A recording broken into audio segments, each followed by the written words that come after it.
halal ke ni? Ya, saya suka makan daging kat kedai ni sebab syok dia orang bagi banyak pilihan sos. Bancuh je sendiri. Dan ada 4 jenis protein utama. Ni Australian lamb yang dihiris nipis-nipis. Kedua Angus beef, lagi nipis. Bukan kedekut, boleh order unlimited, tapi hirisan nipis ni memang style masakan shabuyaki. Kemudian seaweed chicken, dan last sekali hirisan ikan siakap. Ada juga makanan boleh tebus dengan kupon. Saya tebus kepala ikan salmon. Masuk dalam sup panas ni. Sup pula dia bagi 6 pilihan, tapi korang baca sendiri je lah. So apa saya makan sebenarnya ni? Nama restoran ni Shabuyaki. Maksud perkataan ni, shabu tu daging yang dihiris nipis, dan yaki pula maksudnya grill. Restoran ni sediakan bahan dan dapur. Kita masak sendiri. Bahan semua unlimited. Duduk sini 1 jam 50 minit dan makan sampai puas. Saya mula dengan daging ni. Saya suka daging separuh masak. Masih pink atau merah saya dah angkat. Saya tak letak marinade apa-apa. Bakar kosong, lepas tu cicah dengan sos saya bancuh sendiri. Kalau nak resipi sos, bagi tahu kat komen. But rasa beefy yang satisfy craving saya, dan sos saya pedas manis enhance rasa beef, juicy juga. Then the lamb. Bila lemak tu cair dan jadi flavor, memang terasa nikmat kambing panggang.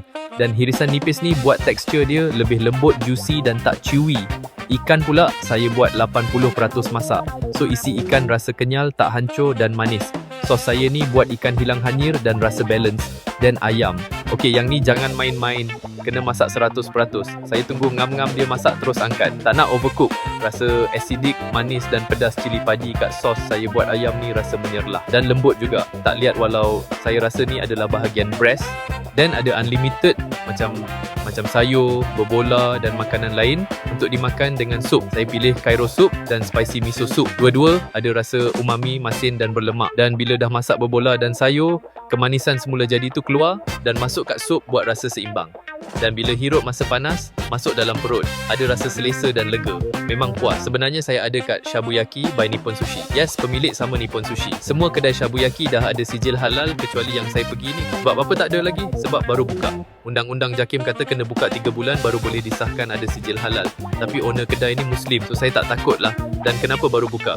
Ini cawangan baru di Hexstar World Damansara.